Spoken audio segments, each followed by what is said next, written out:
श्रीनिवास रामानुजन भारत के महान गणितज्ञ थे जिन्होंने 20वीं सदी में मैथमेटिक्स के क्षेत्र में पूरे विश्व में भारत का नाम रोशन किया था।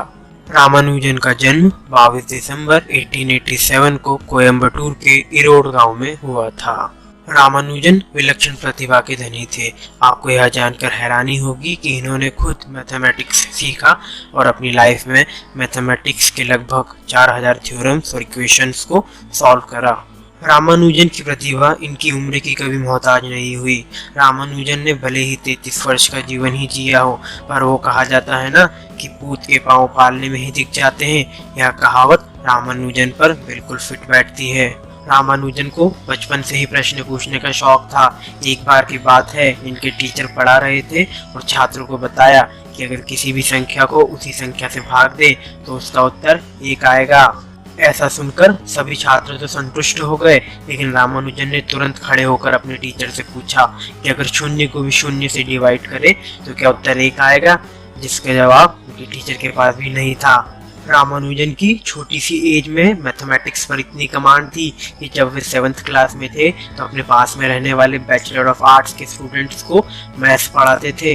रामानुजन मैथमेटिक्स की इतनी ज़्यादा पढ़ाई करते थे कि दूसरे सब्जेक्ट्स पर थोड़ा भी ध्यान नहीं दे पाते थे, जिसके कारण 11th क्लास में मैथ्स में टॉप तो कर लिया पर दूसरे सभी सब्जेक्ट्स में फेल हो गए, जिसके कारण इनकी कॉलेज की पढ़ाई अधूरी छूट गई और स्कॉलरशिप भी बंद हो गई। जिसके बाद इनका समय बहुत ही कठिन दौर से गुजरा और अपना घर खर्च चलाने के लिए ट्यूशन और अकाउंटेंट की नौकरी करने लगे, जिसके कारण 1907 में दिए 12th क्लास के एग्जाम में भी फेल हो गए। इसके चलते इनका पढ़ाई से नाता टूट गया। नौकरी की तलाश में इनकी मुलाकात मद्रास के deputy collector V Ramaswamy Iyer से हुई, जो कि मैथमेटिक्स के अच्छे जानकार थे, जो रामानुजन की प्रतिभा को पहचान गए और रामानुजन के लिए 25 रुपए मंथली सैलरी के रूप में इनकी स्कॉलरशिप का अरेंजमेंट कर दिया, जिससे रामानुजन ने अपना पहला research paper some properties of Bernoulli's number journal of Indian mathematical society में पब्लिश करा था।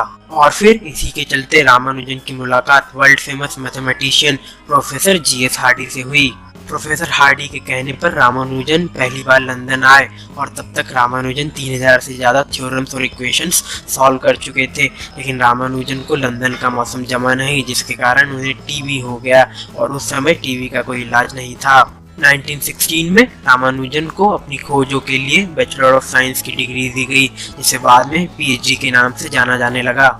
अपनी बीमारी के चलते वे 5 साल बाद इंग्लैंड से भारत लौट आए, पर फिर भी रामानुजन का स्वास्थ्य दिन पर दिन खराब होने लगा और इसी दौरान रामानुजन ने मॉक थीटा फंक्शन पर एक एक्स्ट्राऑर्डिनरी रिसर्च पेपर लिखा, जिसका उपयोग सिर्फ गणित ही नहीं बल्कि मेडिकल साइंस में कैंसर को समझने के लिए भी किया जाता है। लेकिन जीवन शुरू हुआ है तो इसका अंत भी निश्चित है, जिसका सामना हर किसी को करना पड़ता है।